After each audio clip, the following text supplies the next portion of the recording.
School's in, motherfuckers. Time to talk nozzle swaps and why they're perhaps not the best idea. Matty B, this is Diesel Geeks.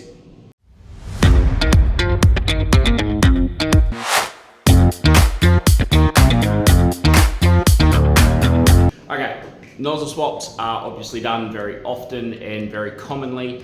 Obviously, you need to do that if you want to reach certain horsepower goals. But I want to talk a little bit today about why they're not the ideal scenario and a couple of aspects that happen when you just do a plain nozzle swap. So there's a number of things that happen inside the injector, but basically the main overriding thing that you have to understand is that actually they run a hydraulic balance principle. Now, you know, the injection pressures can be anywhere up to 2000 bar, especially with the older solenoid types. You just can't hold that shut. You can't physically hold that shut. And so what they actually do is they create the 2000 bar goes top and bottom, and then they use the actuation circuit to bleed off a certain amount of pressure. So you've got 2000 bar here, you might have 1600 bar here, now that lifts and injects.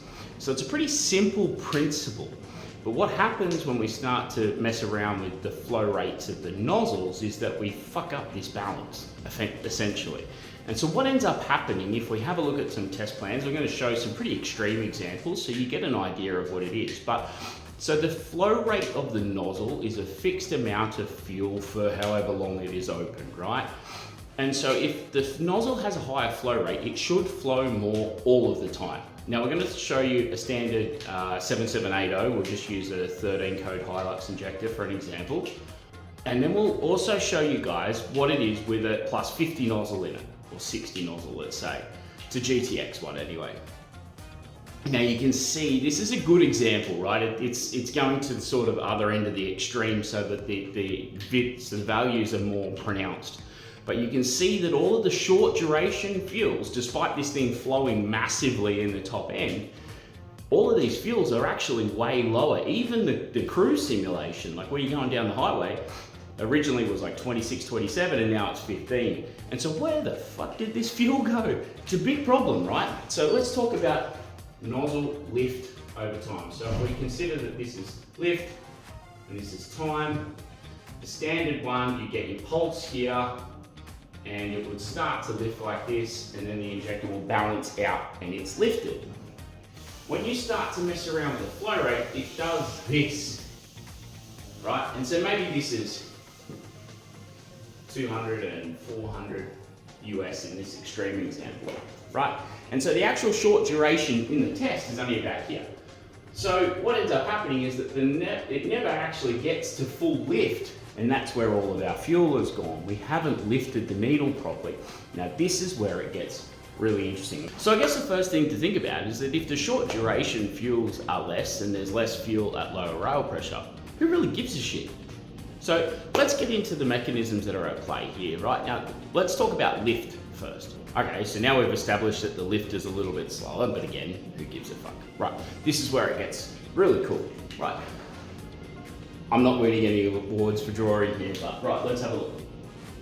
The fuel supply comes into the nozzle here, actually goes underneath the nozzle needle. Now you'll notice, well, you probably wouldn't, but you might know, Denso has a very unique nozzle needle in that they actually have a slight cutout here in order to increase the volume of area. So that obviously it's pounds per square inch, so we're actually trying to increase this area here in order to try to help more force driving this thing up to open. So the fuel comes in here and then runs down the side of the needle. This is all pressurized, of course. And then it has to come past this sealing seat, right? And this is where the lift becomes important.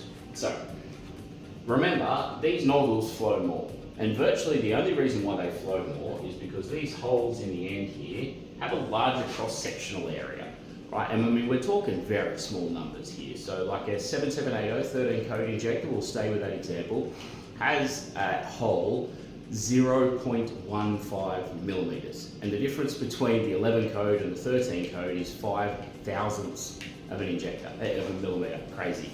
Anyway, so this is now open, right? So let's say we've got a bigger nozzle in here now. So instead of being 150 microns, it's now 240 microns, right?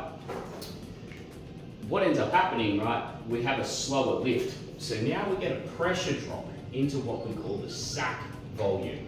So let's say, for example, it used to run at 800 bar, let's use pilot injection. Originally, there would have been a little pressure drop to say 700 bar, and you were then atomizing 700 bar of fuel through your 150 microns holes in the nozzle. Now you have the same 800 bar in. Because the needle lift is absolutely fuck all, you've got a huge pressure drop to say 500 bar, and now you're going to atomize 500 bar through 240 micron size holes. Big fucking difference. And this is where it starts to matter. Now, plus 30s you can sort of get away with. I would recommend adjusting them and doing them properly. But once you go beyond that, plus 50s, 965 nozzles, whatever the case may be, this stuff starts to matter massively, and they need to be built properly. So that's what we do here at Diesel Geeks. If you're interested, have a look at our website. See, we've got a new services page coming up at the moment, but this is where you can't just nozzle swap. There's a whole bunch of things that we're doing differently, not just, okay, we're not doing nozzle swaps, we're adjusting the whole injector, we're also changing other components within inside the injector. Also, we're testing, validating, calibrating each of the original injector, and now the injectors will come with balance codes so that you'll be able to put the codes into your factory ECU, and the cylinder to cylinder variations, although we're going to minimize them when we build them, but whatever is remaining will actually be coded and balanced out. If you're interested, please jump online, dieselgeeks.com.au, hit us up, we'll put the details on the page here. Love to hear your thoughts and your feedback. Have a good one, guys. Cheers, bye.